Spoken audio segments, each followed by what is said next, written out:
გამარჯობა ფერმერებო და მეთხილეებო განსაკუთრებით, იმიტომ რომ ეს ვიდეო სპეციალურად თქვენთვისაა.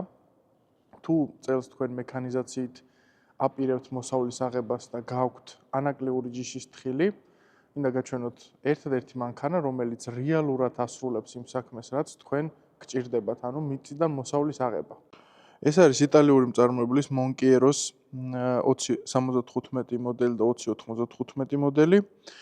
მათი აღების სიგანე ცოცხიდან ცოცხამდე 3 მეტრა არის, მიწიდან ის მექანიკური საშუალებით, ამ ცოცხების საშუალებით იღებს თხილს, ასუფთავებს ფოთლებისგან და ყრის ბუნკერში.